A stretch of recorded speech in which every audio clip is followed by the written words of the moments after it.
আচ্ছা, আপনারা জানেন যে এটা বাংলাদেশ সচিবালয় বাংলাদেশের প্রশাসনের কেন্দ্রবিন্দু।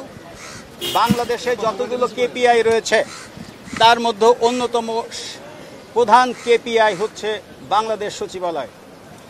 আপনারা জানেন যে বিগত দিনে এখানে যারা কর্মচারীর নামে উচ্ছৃঙ্খলতা তারা করেছে, বিগত দিনের ঘটনা আপনাদের সবাই জানা আছে। তারই ধারাবাহিকতায় আমরা গতকাল রাতেও তাদের অনেক বুঝিয়েছি, কিন্তু তারা প্রশাসনের কোনো কথা শোনে নাই। তারা হুমকি ধামকি অব্যাহতভাবে দিয়ে চলেছে। তো এটি হচ্ছে বাংলাদেশের প্রশাসনের প্রাণ কেন্দ্র। এখানে কোনো ধরনের সভা সমাবেশ মিছিল মিটিং করার অনুমতি নাই। যেহেতু এটি কেপিআই, ঢাকা মেট্রোপলিটন পুলিশের নির্দিষ্টভাবে সার্কুলার দিয়ে বাংলাদেশ সচিবালয়, বাংলাদেশ সুপ্রিম কোর্ট, হাইকোর্ট সহ যমুনা, যেটি মাননীয় প্রধান উপদেষ্টার বাসভবন, সেখানে মিছিল মিটিং রাজনৈতিক সমাবেশ যে কোনো ধরনের সমাবেশ নিষিদ্ধ করা হয়েছে। আমরা গতকাল এবং আজকেও এই মেসেজটি তাদের দেওয়ার চেষ্টা করেছি যে আপনারা কোনো ধরনের বিশৃঙ্খলা এখানে সৃষ্টি করবেন না, কোনো ধরনের আইন শৃঙ্খলা পরিস্থিতির অবনতি ঘটে এ জাতীয় কোনো কর্মকাণ্ড আপনারা করবেন না। গতকালকেও তারা আইন ভঙ্গ করে এখানে উপদেষ্টাকে জিম্মি করে তাদের হীন চরিতার্থ উদ্দেশ্য চরিতার্থ করার চেষ্টা করেছে। এটি আমরা মনে করি ভিন্ন অর্থে ভিন্ন খাতে একটি প্রবাহিত করার ষড়যন্ত্র কিনা আমরা সেটি খতিয়ে দেখছি। স্বাস্থ্যকর অল টাইম ফ্যামিলি কেক, সব সময় অল টাইম হেলদি লাইফ। আমরা তাদেরকে বিভিন্নভাবে গতকালকে মেসেজ দেওয়া সত্ত্বেও, গতকালকে উপদেষ্টা এবং সচিব মহোদয়ের বারবার আশ্বাস দেওয়া সত্ত্বেও তারা এগুলো কর্ণপাত করেন নাই এবং কাউকে ওনারা ঠিক রেসপন্স করেন নাই। ঠিক ওই অর্থে প্রশাসনের কোনো কথাই তারা কর্ণপাত করেনি। তো আজকে আবার যখন তারা একই পরিস্থিতি সৃষ্টি করতে চেয়েছে, আমরা তাদেরকে সময় দিয়েছি। আপনারা দেখেছেন, আমি নিজেও ঘোষণা দিয়েছি, তারা সেখানে কর্ণপাত করে না।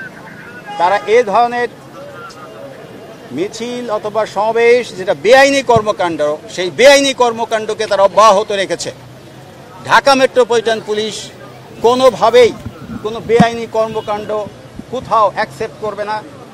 আপনারা এই আগেও দেখেছেন, আমরা এখনও আপনাদের মাধ্যমেই বলতে চাই, যতগুলো কেপিআই রয়েছে, বিশেষ করে যমুনা, বাংলাদেশ সচিবালয়, সুপ্রিম কোর্ট, হাইকোর্ট, এবং যখন মাননীয় কমিশনার স্যার সার্কুলার দিয়ে যে সমস্ত এলাকায় মিছিল মিটিং সমাবেশ শোভাযাত্রা পথসভা নিষিদ্ধ করেন, ওই সব এলাকায় যাতে আপনারা কোনো ধরনের আইন ভঙ্গ না করেন, সেজন্য আমি আপনাদের মাধ্যমে সবাইকে এই মেসেজটি দিতে চাই যে আইন আপনারা কেউ হাতে তুলে নেবেন না।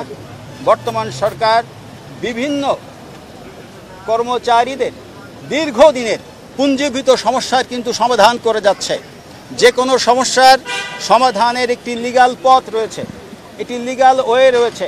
কিন্তু আপনি যখন যানবাহন চলাচল বন্ধ করেন, পথচারীদের বিঘ্ন সৃষ্টি করেন, মানুষের নিরাপত্তাহীনতার কারণ হয়ে দাঁড়ান, প্রশাসনের কেন্দ্রবিন্দু সেখানে যখন আপনি বিশৃঙ্খলার চেষ্টা করেন, তখন অবশ্যই আইন তার নিজস্ব পথে চলবে। আমরা আইনানুগ ব্যবস্থা, তিনি যেই হন, যত বড় ক্ষমতাশালী হন না কেন, আইন যিনি ভঙ্গ করবেন তাকে আমরা আইনের আওতায় নিয়ে আসব। রবিবার থেকে সচিবালয় বন্ধের একটা হুঁশিয়ারি দেওয়া হয়েছে, এই ব্যাপারে আপনাদের এই মুহূর্তে আমরা এই অন দ্য স্পট 4 জনকে গ্রেপ্তার করেছি, এটা আপনারাও দেখেছেন। আর এখানে বাকিরা, এবং এই বিষয়ে আমরা আসলেই যাচাই বাছাই করে দেখব কার কতটুকু দায় দায়িত্ব রয়েছে। গতকালকের ঘটনা, আমাদের কাছে ভিডিও ফুটেজ রয়েছে, আপনাদের কাছেও রয়েছে, যারা সাংবাদিক ছিলেন আপনারা জানেন। গতকালকেও আমি দুইবার তাদেরকে আমি শান্তিপূর্ণভাবে সমাবেশ শেষ করার জন্য বলেছিলাম, কিন্তু এখন কি তারা করবেন কিন্তু এতে আটকের সেই পরে?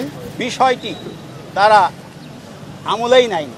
এখন সুতরাং আটকের পরে কি আমরা করবেন? আমরা এই মুহূর্তে যাদেরকে নেওয়া হয়েছে অন দ্য স্পট, যারা আইন ভঙ্গ করেছে, শুধুমাত্র আমরা তাদেরকে বেছে বেছে কয়েকজনকে নিয়েছি। এবং এইটা যদি অব্যাহত থাকে, যত মানুষ আইন ভঙ্গ করবে আমরা সবাইকে আইনের আওতায় আনবো। ওনাদের কি গ্রেফতার করেছেন না আটক করেছেন? আমি এটাই বলতে চাচ্ছি, আমরা আপাততভাবে আমাদের হেফাজতে নিয়েছি, যাচাই বাছাই করে দেখব। আমাদের কাছে ভিডিও ফুটেজ আছে, আমরা যাচাই বাছাই শেষে তাদের বিরুদ্ধে আইনানুগ ব্যবস্থা করব।